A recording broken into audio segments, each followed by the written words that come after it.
안녕하세요. 제 이름은 박지은입니다. 제 손에 들린 이 종이가 무엇처럼 보이시나요? 이건 제 시어머니께서 작성하신 유언장입니다. 그리고 이 유언장의 유일한 상속자는 제 남편도 제 아들도 아닌 초코라는 이름을 가진 말티즈 한 마리입니다. 네, 맞습니다. 저는 지금 개 한 마리에게 남편과 아들의 인생을 통째로 빼앗길 위기에 처해 있습니다. 남편 우성 씨는 정말 다정하고 가정적인 사람이었습니다. 저를 끔찍이 아꼈고 저희 부모님께도 흠잡을 데 없는 사위였죠. 결혼을 약속하고 그의 어머니, 그러니까 예비 시어머니를 처음 뵙던 날, 저는 정말이지 세상을 다 가진 기분이었습니다. 시어머니 김 여사님은 너무나도 우아하고 교양이 넘치는 분이셨습니다. 유명 사립대의 교수로 정년 퇴임하셨다는 명성에 걸맞게 말씀 한마디 한마디에 품위가 넘쳤고 저를 바라보는 눈빛은 한없이 따뜻했습니다. 우리 우성이가 복이 많구나. 이렇게 예쁘고 똑 부러지는 아가씨를 아내로 맡게 되다니. 그녀는 제 손을 잡으며 마치 친딸을 대하듯 저를 반겨주셨습니다. 그날 시어머니 댁에서 저는 딱 한 가지 아주 사소한 위화감을 느꼈습니다. 거실 가장 좋은 자리에 마치 상전처럼 앉아있는 작은 말티즈 한 마리 때문이었습니다. 어머 초코야. 인사해야지. 오늘부터 우리 가족이 될 예쁜 형수님이란다. 시어머니는 그 개를 품에 안아들고 마치 사람에게 말하듯 조곤조곤 속삭였습니다. 개의 이름은 초코였습니다. 저는 그저 강아지를 정말 좋아하시는구나라고 대수롭지 않게 생각했습니다. 초코는 저를 향해 사납게 지저댔고 저는 어색하게 웃으며 손을 내밀었습니다. 하지만 시어머니는 제 손을 막아서며 말했습니다. 아이고 안 돼. 우리 초코 낯가림이 심해서 아무나 만지면 스트레스 받아. 조금 시간이 필요하단다. 저는 그때까지만 해도 그 시간이라는 것이 제 결혼 생활 전체를 좀먹게 될 줄은 꿈에도 몰랐습니다. 그 스트레스라는 단어가 앞으로 제 모든 행동을 제약하는 족쇄가 될 줄은 상상조차 하지 못했죠. 결혼 후 저는 시어머니의 집에 인사를 드리러 갈 때마다 경악을 금치 못했습니다. 그 집의 주인공은 시어머니도 아들인 우성 씨도 아니었습니다. 오직 초코뿐이었습니다. 명절날 저희 부부가 양손 가득 선물을 사들고 찾아뵈어도 시어머니의 첫 인사는 언제나 초코를 향한 것이었습니다. 어머 우리 강아지.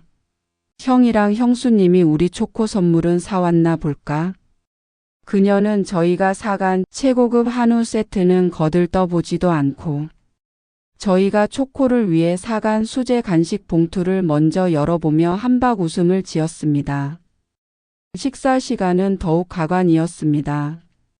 시어머니는 가장 부드럽고 맛있는 갈비찜에 살코기를 모두 발라내어 초코의 밥그릇에 먼저 담아주었습니다. 정작 아들인 우성 씨에게는 너는 이가 튼튼하니까 뼈에 붙은 거 뜯어 먹어라. 라며 뼈만 앙상한 부위를 건네주셨죠. 저희 부부는 바닥에 앉아 식사를 하는데 초코는 푹신한 명품 쿠션이 놓인 자신만의 아기 의자에 앉아 저희와 눈높이를 맞추며 식사를 했습니다. 시어머니는 밥을 먹는 내내 우성 씨나 저에게는 별다른 질문을 하지 않았습니다. 그녀의 모든 대화는 초코를 향해 있었습니다. 우리 초코 고기 맛있어요? 꼭꼭 씹어 먹어야지. 아이 예쁘다 우리 아가. 저는 밥을 입으로 먹는지 코로 먹는지 모를 정도로 그 비현실적인 광경에 정신이 아득해졌습니다. 시어머니의 초코를 향한 사랑은 단순한 애정을 넘어선 거의 종교적인 신념에 가까웠습니다. 초코가 먹는 사료는 유럽에서 직수입한 최고급 유기농 사료였고 물은 알프스 산맥의 빙하수만 마셨습니다. 초코가 입는 옷은 모두 해외 명품 브랜드의 애견 라인이었고 계절마다 새로운 컬렉션으로 옷장을 채워 넣었습니다.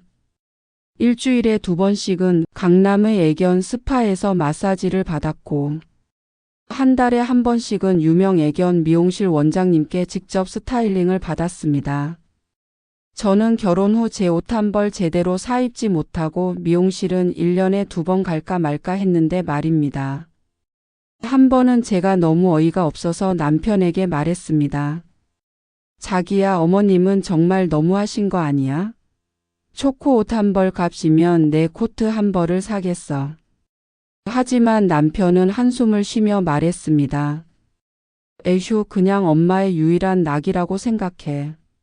아빠 돌아가시고 얼마나 외로우셨겠어. 초코라도 있으니 저렇게 웃으시는 거잖아. 우리가 좀 이해해 드리자. 그의 말도 틀린 것은 아니었습니다. 하지만 저는 이해할 수 없었습니다. 외로움을 달래는 방식이 왜 하필 아들과 며느리에게는 한없이 인색하면서 걔에게는 이렇게까지 과시적인 소비를 하는 것일까요? 저의 서운함이 툭 터지듯 터져 나온 것은 결혼 후 맞이하는 시어머니의 첫 생신날이었습니다. 저는 새로운 가족이 된 시어머니께 예쁨 받고 싶은 마음에 몇 주 전부터 선물과 이벤트를 준비했습니다. 큰맘 먹고 고급 한정식집을 예약했고, 몇 달간 아르바이트를 해서 모은 돈으로 어머니께서 평소 갖고 싶어 하시던 진주 목걸이를 샀습니다. 식사 자리에서 제가 어머님 생신 축하드려요. 앞으로 정말 친딸처럼 잘 모실게요. 라며 목걸이를 건넸을 때 그녀는 분명 기뻐하는 듯 보였습니다. 하지만 그 감동은 딱 1분이었습니다. 시어머니는 목걸이를 건성으로 한번 채워보더니 이내 가방에서 주섬주섬 무언가를 꺼내셨습니다. 그것은 초코의 발 도장이 찍힌 작은 액자였습니다. 지은아, 이건 내 생일을 축하해준 너희에게 주는 선물이다. 우리 초코가 엄마 생일 축하해준 형이랑 형수님 예쁘다고 발 도장을 꾹 찍어줬어. 얼마나 기특하니. 저는 그 순간 제 손에 들린 빈 목걸이 상자가 한없이 초라하게 느껴졌습니다. 제 몇 달간의 노력과 진심이 개의 발도장 하나보다 못한 취급을 받는 이 현실을 저는 도저히 받아들일 수가 없었습니다. 식사를 마치고 집으로 돌아오는 차 안에서 저는 처음으로 남편에게 서러움을 터뜨렸습니다. 당신은 아무렇지도 않아? 당신 어머니한테 우리는 저 개만도 못한 존재인 거야. 하지만 남편은 운전대만 잡은 채 아무런 대답도 하지 못했습니다. 그의 침묵은 그 역시 이 모든 상황을 암묵적으로 동의하고 있다는 뜻이었습니다. 그날 밤 저는 침대에 누워 소리 없이 눈물을 흘렸습니다. 그때까지만 해도 저는 몰랐습니다. 저의 진짜 불행은 아직 시작조차 하지 않았다는 사실을요. 그리고 그 불행의 중심에는 언제나처럼 상점마마 초코가 자리하고 있을 것이라는 끔찍한 사실을 말입니다. 결혼 2년 차가 되던 해 제게 아기가 생겼습니다. 뱃속에서 자라나는 작은 생명을 느끼며 저는 이제 모든 것이 바뀔 것이라고 기대했습니다. 시어머니께서도 당신의 첫 손주를 보시면 초코에게 쏠려 있던 애정의 일부라도 제 아이에게 나눠주시지 않을까. 그 비정상적인 서열이 이제는 정상으로 돌아오지 않을까. 그렇게 순진하게 믿었습니다. 남편 역시 엄마도 손주 보시면 달라지실 거야. 이제 초코는 뒷전이 되겠지. 라며 저를 안심시켰습니다. 하지만 그것은 저희 부부의 가장 큰 착각이자 더 큰 불행의 서막이었습니다.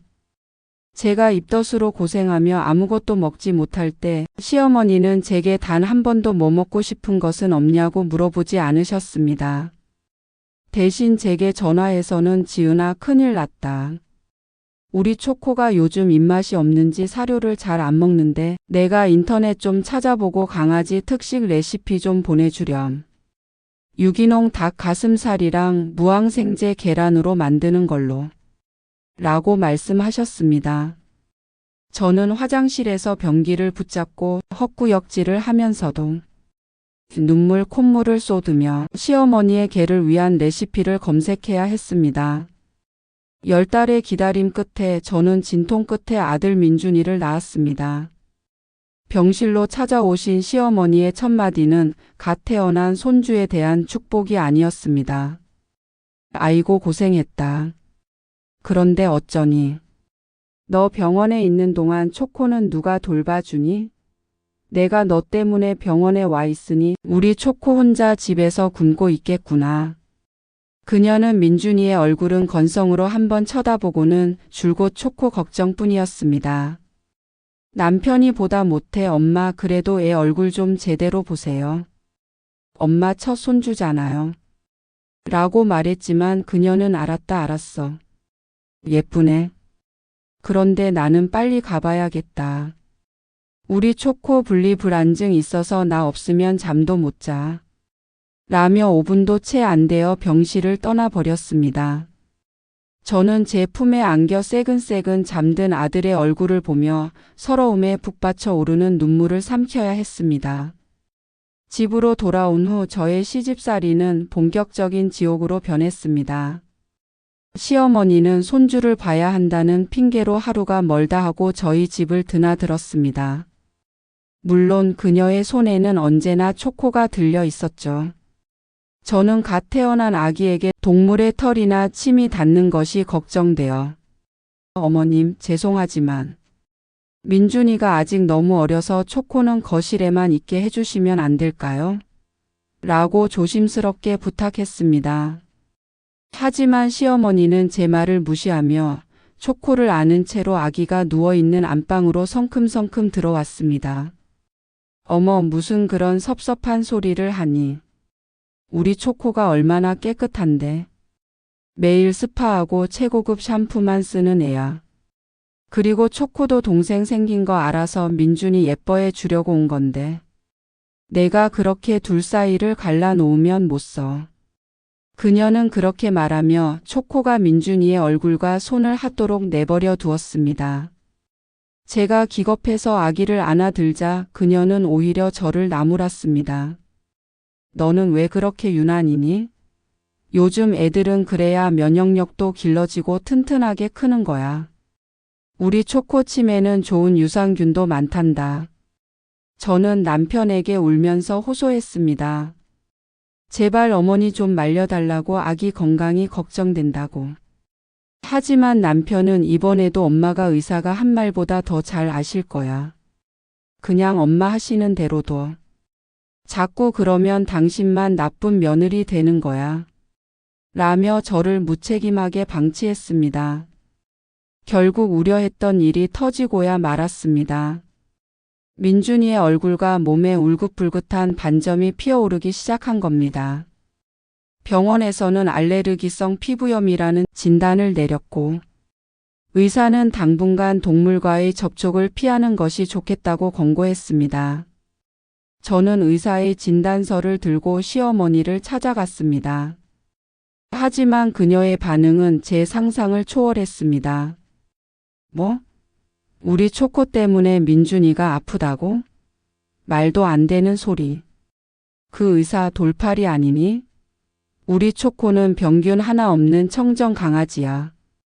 아마 내가 임신했을 때 인스턴트 음식 같은 거 함부로 먹어서 애가 아토피로 태어난 걸 거야. 어디서 감히 우리 초코한테 뒤집어 씌워. 그녀는 모든 책임을 제게 돌렸습니다. 그리고 그날 이후 그녀의 며느리 시중 요구는 반려견 시중으로까지 확장되었습니다. 지은아, 내가 오늘 동창회가 있어서 늦는데 내가 우리 집에 와서 초코 저녁밥 좀 챙겨주렴. 레시피는 보내줄게. 한우 안심 다져서 브로콜리랑 파프리카 넣고 볶아주면 돼. 너 민준이 데리고 소아과 간다며? 가는 길에 우리 초코도 동물병원에 들러서 발톱 정리 좀 받고 와라. 초코가 요즘 산책을 못해서 스트레스를 많이 받는 것 같아. 내가 민준이 유모차에 태우고 초코랑 같이 하루에 2번씩은 동네 한 바퀴 돌아줘. 저는 갓난아기를 돌보느라 하루에 서너 시간도 채 못 자는 상황이었습니다. 제 몸 하나 건사하기도 힘든데 이제는 시어머니의 계시중까지 들어야 하는 신세가 된 겁니다. 제가 너무 힘들어서 거절이라도 할라치면 그녀는 너는 어쩜 그렇게 마음 씀씀이가 차가워? 민준이 아픈 게 다 우리 초코 탓이라고 생각해서 이제 초코한테 복수라도 하겠다는 거니? 라며 저를 파렴치한 여자로 몰아갔습니다. 남편에게 도움을 청해봤자 엄마가 부탁하는데 그것도 하나 못 들어드려. 그냥 눈 딱 감고 해줘. 라는 대답만 돌아올 뿐이었습니다. 저는 그렇게 한 손에는 아기띠를 하고 다른 한 손에는 개의 목줄을 쥔 채 위태로운 나날들을 버텨냈습니다. 제 인내심은 이미 바닥을 드러내고 있었고 제 마음속에서는 이 모든 불행의 고리를 끊어버리고 싶다는 위험한 생각이 싹트고 있었습니다. 그리고 마침내 제 이성의 끈을 완벽하게 끊어버리는 사건이 터지고야 말았습니다. 그날은 유난히 춥고 비가 내리는 날이었습니다. 민준이는 며칠 전부터 기침을 하더니 그날따라 숨소리가 거칠고 열이 펄펄 끓었습니다. 체온계는 39.5도를 가리키고 있었습니다. 아이의 얼굴은 창백해졌고 작은 몸은 축 늘어져 있었습니다. 저는 덜컥 겁이 났습니다. 당장이라도 응급실로 달려가야 했습니다. 제가 허둥지둥 아이의 옷을 입히고 있을 때 현관문 비밀번호를 누르는 소리가 들리더니 시어머니가 들이닥쳤습니다. 물론 그녀의 품에는 명품 우비를 입은 초코가 안겨 있었죠. 지은아, 나 왔다. 그런데 너 내가 오늘 오후 2시에 초코 스파 예약해둔 거 잊었어? 지금 1시 반인데 빨리 서둘러야겠다. 저는 아이를 아는 채 믿을 수 없다는 표정으로 그녀를 쳐다보았습니다. 어머님, 지금 민준이 열나는 거 안 보이세요? 숨도 제대로 못 쉬어요. 저 지금 애 데리고 응급실 가야 해요. 하지만 시어머니는 제 말은 귓등으로도 듣지 않았습니다. 그녀는 늘어진 민준이를 한번 힐끗 쳐다보더니 대수롭지 않다는 듯 말했습니다. 애들은 다 아프면서 크는 거야. 병원은 이따가 저녁에 우성이 퇴근하면 같이 가도 되잖아. 하지만 우리 초코 스파 예약은 VIP 예약이라 한번 취소하면 다시는 이 시간에 못 잡는단 말이야. 강남에서 제일 비싼 데인 거 너도 알지? 저는 제 귀를 의심했습니다. 지금 손자가 아파서 사경을 헤매는데 걔의 스파 예약이 더 중요하다니. 저는 떨리는 목소리로 말했습니다. 어머님, 제정신이세요? 지금 애가 아프다고요. 스파가 문제예요. 바로 그때였습니다. 제 품에 안겨 있던 민준이가 갑자기 숨을 쌕쌕거리며 얼굴이 파랗게 질리기 시작했습니다. 열성경련이었습니다. 저는 눈앞이 캄캄해졌습니다. 민준아, 정신 차려. 여보세요? 119죠. 빨리 좀 와주세요. 저는 울부짖으며 119에 신고를 했습니다. 하지만 시어머니는 그런 저를 한심하다는 듯 쳐다보며 말했습니다. 어머, 무슨 애 하나 가지고 저렇게 유난을 떠니. 119는 무슨 119야. 택시 타고 가면 되지. 너 때문에 우리 초코 스파 시간 다 놓치게 생겼잖아. 구급차가 도착하고 저는 정신없이 아이를 안고 차에 올라탔습니다. 시어머니는 그런 저희의 뒷모습을 보며 야, 박지은, 너 초코는 어떡하고 가? 라며 악을 썼습니다.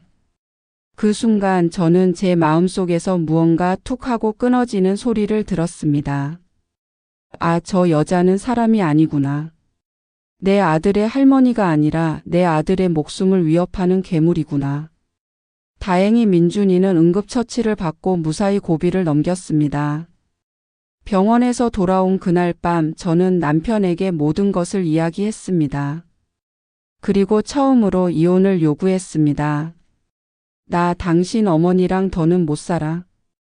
그리고 그런 어머니를 보고도 내 편 한 번 들어주지 않는 당신이랑도 더는 못 살겠어. 우리 그만하자. 남편은 제 앞에 무릎을 꿇고 빌었습니다. 내가 다 잘못했어. 엄마한테 내가 똑바로 말씀드릴게. 다시는 이런 일 없게 할게. 제발 한 번만 용서해줘. 민준이한테 아빠 없는 자식이라는 소리 듣게 할 수는 없잖아. 저는 그의 눈물에 또다시 흔들렸습니다. 그리고 그에게 마지막 기회를 주기로 했습니다. 하지만 그 마지막 기회마저도 그는 제 손으로 걷어차 버렸습니다. 다음 날 남편은 시어머니를 찾아가 무슨 이야기를 하고 돌아왔습니다. 그는 제 앞에 앉아 한참을 머뭇거리더니 아주 어려운 이야기를 꺼냈습니다. 여보, 엄마랑 얘기하고 왔어. 엄마가 어제 일은 정말 미안해 하시더라. 본인도 민준이가 그렇게 아플 줄은 몰랐다고 너무 놀라서 정신이 없었다고 하시면서 많이 우셨어. 저는 아무 대답도 하지 않았습니다. 그의 다음 말을 기다렸습니다. 그러면서 아주 어려운 부탁을 하시는데 당신한테는 정말 말도 안 되는 소리처럼 들릴 거 알아. 그런데 엄마가 본인이 초코 때문에 민준이한테 너무 소홀했다는 걸 이제야 깨달으셨대.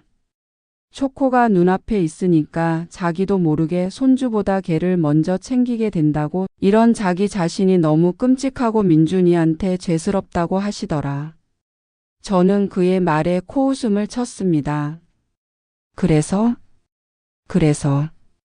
큰 결심을 하셨대.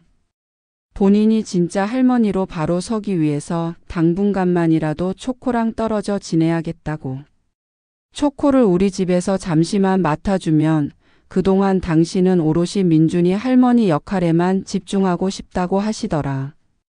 이게 엄마가 당신이랑 민준이한테 진심으로 사죄하고 변하겠다는 의지를 보여주는 유일한 방법이래.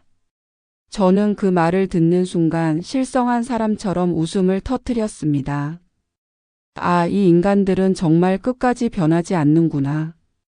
시어머니는 반성은커녕 자신의 죄책감을 덜기 위한 알리바이로 손자의 알레르기를 유발하는 개를 아픈 손자가 있는 집에 보내서 며느리에게 모든 책임을 떠넘기려는 속셈이었습니다. 그리고 제 남편이라는 사람은 그런 말도 안 되는 궤변을 어머니의 진심, 어린 반성이라고 포장해서 제게 전달하고 있었습니다. 저는 그 순간 깨달았습니다. 말이 통하지 않는 사람들에게는 말이 아닌 다른 방법으로 보여주는 수밖에 없다는 것을. 이 지긋지긋한 악연의 고리를 끊어낼 수 있는 사람은 오직 나 자신뿐이라는 것을. 다음 날 아침 저는 평소보다 일찍 일어났습니다. 그리고 시어머니에게 전화를 걸었습니다. 저는 최대한 상냥한 목소리로 말했습니다. 어머님, 제가 생각이 짧았어요. 어머님 말씀대로 초코 저희 집으로 보내주세요. 제가 민준이랑 같이 정성껏 돌봐드릴게요. 수화기 너머로 시어머니의 만족스러운 웃음소리가 들려왔습니다. 그날 오후 시어머니는 초코의 모든 짐과 함께 초코를 저희 집에 데려다 주었습니다. 명품 밥그릇, 최고급 사료, 수십 벌의 옷, 그리고 장난감까지. 마치 왕자님을 장가 보내는 것 같았습니다. 그녀는 그럼 우리 초코 잘 부탁한다. 혹시라도 잘못되면 너 때문인 줄 알아. 라는 마지막 협박을 남기고 떠났습니다. 저는 현관문이 닫히는 소리를 들으며 거실 한가운데서 저를 보며 짖고 있는 초코를 차갑게 내려다보았습니다. 그리고 조용히 아주 조용히 인터넷 검색창을 열었습니다. 말티즈, 무료 분양, 책임비 있음. 저는 그날 밤 한숨도 자지 않고 수십 군데의 커뮤니티에 글을 올렸습니다. 조건은 단 하나였습니다. 서울에서 가장 먼 곳에 사시는 분, 다시는 서울로 올라올 계획이 없으신 분, 개를 마당에 풀어놓고 자유롭게 키우실 분, 다음 날 아침 수많은 연락처 중에서 저는 땅끝마을 해남에 사신다는 한 노부부의 연락처를 골랐습니다. 그리고 초코의 목줄을 들고 집을 나섰습니다. 이것은 복수가 아니었습니다. 이것은 제 아들을 지키기 위한, 그리고 제 자신을 구원하기 위한 어미로서의 마지막 선택이었습니다. 초코를 땅끝마을로 떠나보낸 그날, 저는 제 인생에서 처음으로 완벽한 해방감을 느꼈습니다. 거실 한가운데를 차지하고 있던 명품, 계집과 온갖 장난감과 코를 찌르던 사료 냄새가 사라진 집은 놀라울 정도로 평화로웠습니다. 저는 마음 놓고 창문을 활짝 열어 집 안을 환기시켰고, 민준이는 오랜만에 알레르기 걱정 없이 거실을 마음껏 기어 다녔습니다. 제 마음속 깊은 곳에서는 이제 정말 괜찮을까? 하는 불안감과 들키면 어떡하지? 하는 죄책감이 스멀스멀 피어올랐지만 저는 애써 그 감정들을 억눌렀습니다. 괜찮아. 이건 내 아들을 지키기 위한 최선의 선택이었어. 평화는 길지 않았습니다.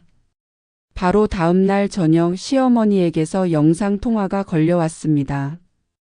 제 심장이 철렁 내려앉았습니다. 여보세요, 어머님. 저는 최대한 아무렇지 않은 척 태연하게 전화를 받았습니다. 화면 가득 시어머니의 얼굴이 나타났습니다. 지은아. 우리 초코는 잘 있니? 밥은 잘 먹고? 잠은 잘 자고? 저는 미리 준비해둔 시나리오대로 거짓말을 시작했습니다. 네, 어머님. 그럼요. 지금 민준이랑 같이 코 자고 있어요. 저는 휴대폰 카메라를 돌려 곤히 잠든 민준이의 옆에 초코가 쓰던 낡은 인형을 가져다 놓고는 멀리서 비쳤습니다. 보이세요? 둘이 꼭 붙어서 아주 잘 자요. 어두운 조명 탓인지 시어머니는 제 거짓말을 전혀 의심하지 않는 듯 했습니다. 어머, 그랬구나. 우리 초코 동생이랑 잘 지내니 다행이다. 그럼 깨우지 말고 내일 다시 통화하자. 그날 이후 저의 아슬아슬한 거짓말은 매일같이 이어졌습니다. 시어머니는 하루에도 서너 번씩 전화를 걸어 초코의 안부를 물었습니다. 오늘은 초코 산책했니? 비 오는데 우비는 입혔고? 초코 간식 시간인데 닭 가슴살 잘 삶아서 줬지? 우리 초코 나 보고 싶다고 울지는 않니? 저는 그때마다 온갖 임기응변을 동원해 위기를 넘겨야 했습니다. 네, 어머님. 지금 목욕 중이라서요. 방금 잠들어서요. 산책 나갔는데 제가 배터리가 없어서요. 남편은 제 옆에서 제가 시어머니와 통화할 때마다 불안한 눈으로 저를 쳐다보며 안절부절 못했습니다. 그는 제 범죄의 공범이 된 심정이었을 겁니다. 하지만 꼬리가 길면 밟히는 법. 일주일이 지난 주말 아침 예고도 없이 시어머니가 저희 집에 들이닥쳤습니다. 지은아, 엄마 왔다. 우리 초코 엄마 보고 싶었지? 그녀는 현관문을 열자마자 초코의 이름을 불렀습니다. 하지만 집 안은 쥐죽은 듯 조용했고 초코는 어디에도 보이지 않았습니다. 초코 어디 있니? 저는 심장이 멎는 것 같았지만 애써 침착하게 마지막 거짓말을 했습니다. 어머님. 초코 지금 남편이 데리고 미용하러 갔어요. 털이 너무 많이 자라서요. 하지만 제 거짓말은 너무나도 어설펐습니다. 시어머니는 의심의 눈초리로 저를 쏘아보더니 곧바로 남편에게 전화를 걸었습니다. 우성아, 너 지금 어디니? 초코 데리고 미용실 갔다고? 그 순간 모든 것이 끝났다는 것을 직감했습니다. 수화기 너머로 들려오는 남편의 당황한 목소리. 아니, 엄마. 나 지금 회사인데 무슨 미용실? 시어머니의 얼굴이 서서히 분노로 일그러지기 시작했습니다. 그녀는 전화를 끊고 제게 지옥의 악기와도 같은 표정으로 다가왔습니다. 너 우리 초코 어디에다 빼돌렸어? 저는 더 이상 거짓말을 할 수 없었습니다. 저는 모든 것을 실토했습니다. 민준이가 아팠던 날의 이야기부터 제가 왜 초코를 다른 곳으로 보낼 수밖에 없었는지까지. 저는 그녀가 조금이라도, 아주 조금이라도 제 마음을 이해해 주기를 바랐습니다. 하지만 그것은 저의 마지막 남은 어리석은 기대였습니다. 제 이야기가 끝나자마자 시어머니는 이성을 잃고 제 머리채를 잡아챘습니다. 이 미친년. 내가 감히 내 새끼를 팔아먹어? 내가 뭔데? 이 집안에 기어들어온 굴러온 돌 주제에 감히 내 새끼를 내 멋대로 처분해? 그녀는 저를 바닥에 내동댕이 치고 발로 차고 손에 잡히는 모든 것을 제게 던지기 시작했습니다. 집 안은 순간에 아수라장이 되었습니다. 당장 말해. 우리 초코 어디에다 팔았는지 당장 말하라고. 그녀는 제게 악을 썼습니다. 저는 울면서 대답했습니다. 판 거 아니에요. 좋은 곳으로 입양 보냈어요. 다시는 찾지 말아주세요, 어머님. 그게 초코를 위해서도 저희를 위해서도 좋은 길이에요. 제 대답은 불에 기름을 붓는 격이었습니다. 뭐? 좋은 곳? 이 세상에 내 품보다 더 좋은 곳이 어디 있다고. 이 악마 같은 년. 너는 내 새끼를 훔쳐간 도둑년이야. 그녀는 울부짖으며 어디론가 전화를 걸었습니다. 변호사였습니다. 여보세요? 나예요. 지금 당장 유언장 수정 좀 해야겠어요. 네, 지금 당장요. 그녀는 피를 토하듯 전화기에 대고 소리쳤습니다. 내 아들 박우성 그리고 며느리 박지은. 그 두 인간에게는 내 재산 단 한 푼도 줄 수 없다고 적으세요. 내 모든 재산. 전 재산은 내 목숨보다 소중한 내 분신 초코에게 상속한다고. 그렇게 적으세요. 지금 당장. 그녀는 전화를 끊고 저를 경멸의 눈빛으로 쏘아보며 마지막 말을 남겼습니다. 너는 이제 끝났어. 나는 무슨 수를 써서라도 초코를 찾아낼 거고 내 모든 것을 그 아이에게 물려줄 거야. 너희는 평생 개만도 못한 인생을 살게 될 거라고. 내가 그렇게 만들어 줄 테니까. 그녀는 그렇게 폭풍처럼 집을 떠났습니다. 저는 엉망이 된 거실 바닥에 주저앉아 멍하니 그녀가 사라진 현관문만 바라보았습니다. 남편은 퇴근하고 돌아와 이 모든 상황을 전해 듣고는 그대로 바닥에 주저앉아 머리를 감싸 쥐었습니다. 저희 부부는 이제 정말로 모든 것을 잃었습니다. 집도 돈도 그리고 가족도. 시어머니의 유언장 파동 이후 저희 가족은 완벽하게 해체되었습니다. 그녀는 정말로 저희를 없는 사람 취급했습니다. 전화번호는 물론 SNS까지 모두 차단해 버렸습니다. 남편 우성 씨는 죄책감과 상실감의 폐인처럼 변해갔습니다.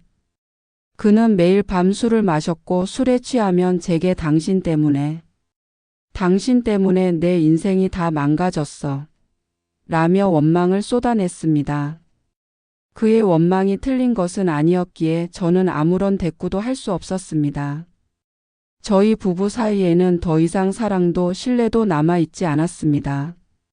그저 서로를 향한 원망과 경멸, 그리고 이 지옥 같은 현실을 함께 견뎌내야 하는 동지애 아닌 동지애만이 존재할 뿐이었습니다. 그러던 어느 날 시어머니가 저희를 상대로 소송을 걸었다는 소장이 날아왔습니다. 제목은 절도 및 재물손괴. 그녀는 제가 자신의 소중한 재산인 초코를 훔쳐 어딘가에 팔아넘겼다고 주장했습니다. 그리고 초코의 정신적, 육체적 피해에 대한 보상금으로 무려 5억 원을 요구했습니다. 초코의 가치를 산정하는 기준은 그동안 초코에게 들어간 사료값, 병원비, 미용비, 그리고 명품 옷값 등이었습니다. 저는 기가 막혀서 헛웃음만 나왔습니다. 이 전쟁은 이제 법정에서 그 끝을 보게 될 터였습니다. 남편은 완전히 무너졌습니다. 그는 더 이상 이 모든 것을 감당할 수 없다고 판단했는지 제게 이혼 서류를 내밀었습니다. 미안하다, 지은아. 나 이제 정말 지쳤어. 엄마도 너도 나도 우리 다 같이 그냥 여기서 끝내는 게 맞는 것 같아. 저는 그의 제안을 받아들였습니다. 저희는 그렇게 소송을 앞두고 이혼 준비를 하게 되었습니다. 아내와 어머니 그리고 아들 민준이에게까지 버림받고 완벽하게 혼자가 된 남편은 깊은 절망감에 빠졌습니다. 그는 며칠 동안 식음을 전폐하고 방 안에 틀어박혀 있었습니다. 그러던 어느 날 밤 그는 제게 말했습니다. 나 아버지 서재에 좀 다녀와야겠어. 저는 의아하게 그를 쳐다보았습니다. 아버지 서재는 왜? 모르겠어. 그냥 아버지가 너무 보고 싶어서. 아버지가 살아계셨다면 뭐라고 하셨을까? 그냥 아버지 흔적이라도 보고 싶어. 그의 목소리는 한없이 공허했습니다. 그는 자신의 뿌리이자 유일한 버팀목이었던 아버지를 통해 이 모든 것을 정리하고 싶었던 것 같습니다. 다음 날 남편은 시어머니 댁으로 향했습니다. 시어머니는 문을 열어주지 않았지만 그는 몇 시간을 문 앞에서 기다렸습니다. 어머니 재산 때문에 온 거 아니에요. 용서받으러 온 것도 아니에요. 그냥 아버지 서재에 딱 1시간만 있게 해주세요. 아버지 물건들 보면서 생각 좀 정리하고 싶어요. 제발요. 그의 간절한 목소리에 시어머니는 결국 침묵으로 허락했습니다. 남편은 몇 시간 뒤 텅 빈 눈으로 집에 돌아왔습니다. 그의 손에는 낡은 상자 하나가 들려 있었습니다. 그는 아무 말 없이 상자 가장 깊숙한 곳에서 찾아낸 아버지의 낡은 일기장을 제게 건넸습니다. 그곳에는 제가 상상조차 하지 못했던 진실이 담겨 있었습니다. 시어머니가 그토록 애지중지했던 초코는 사실 펫샵에서 수백만 원을 주고 사온 순종 말티즈가 아니었습니다. 초코는 몇 년 전 시아버님께서 돌아가시기 직전 동네 유기견 보호소에서 데려온 늙고 병든 유기견이었습니다. 시아버님은 암투병으로 힘든 와중에도 혼자 남겨질 아내를 위해 매일같이 유기견 보호소에 들러 봉사활동을 하셨다고 합니다. 그리고 그곳에서 다른 개들에게 따돌림당하고 구석에서만 지내던 초코를 발견하셨던 겁니다. 일기장의 마지막 페이지에는 시아버님의 서툰 글씨로 이렇게 적혀 있었습니다. 내 아내 김 여사에게. 여보, 이 아이 이름은 초코야. 당신처럼 달콤하지만 한편으로는 쌉쌀한 외로움을 가진 아이야. 내가 없더라도 이 아이랑 함께라면 덜 외로울 거야. 이 아이를 나라고 생각하고 잘 보살펴줘. 미안하고 사랑하오. 시어머니의 초코를 향한 비정상적인 집착은 단순한 동물 사랑이 아니었습니다. 그것은 먼저 세상을 떠난 남편에 대한 그리움이자 그의 마지막 유언을 지키려는 처절한 몸부림이었던 겁니다. 그녀는 초코를 최고급으로 치장하고 상전처럼 모시면서 남편에게 나 당신의 마지막 부탁을 이렇게나 잘 지키고 있어요. 라고 보여주고 싶었던 것이 아닐까요?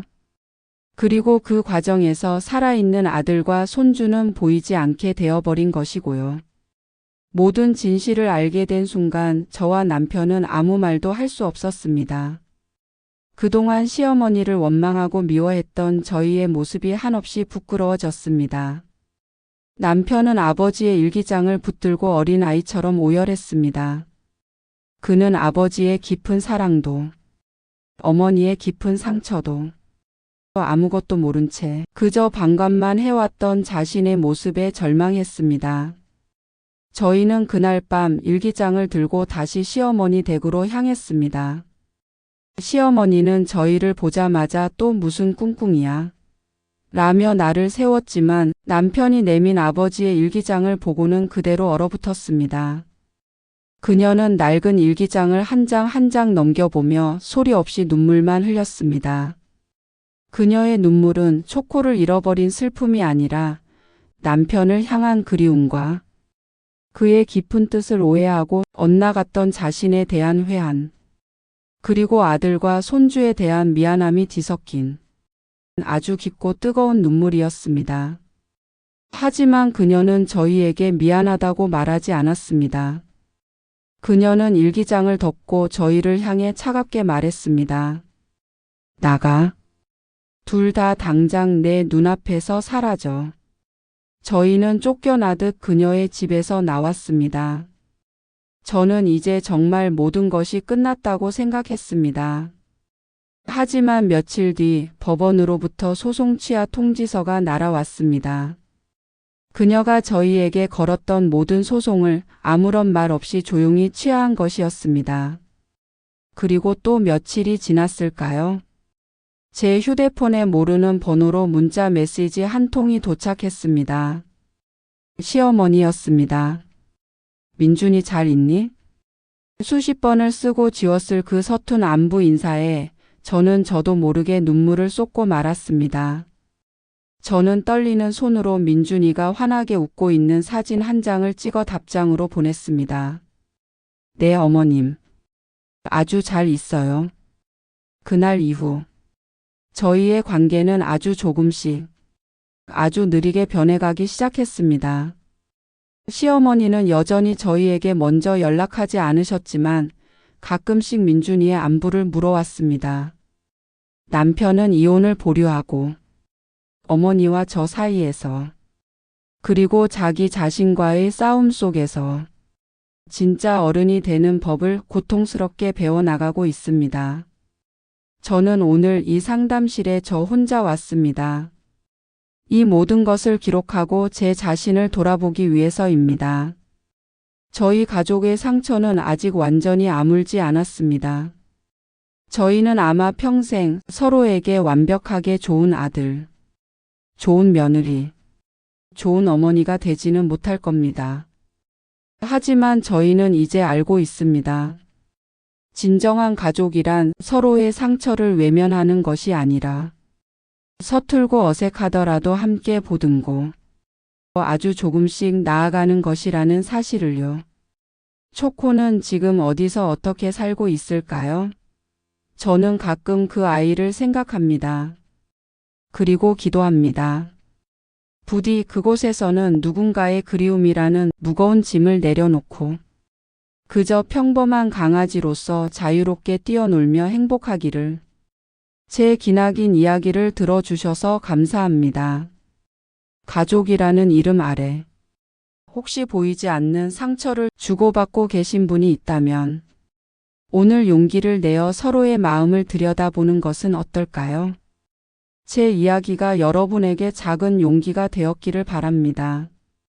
그리고 마지막으로 구독과 좋아요 잊지 않으셨죠? 여러분의 응원을 받으며 저도 제 인생의 다음 페이지를 서툴지만 조금은 더 단단해진 우리 가족과 함께 다시 한번 채워나가 보려 합니다. 감사합니다.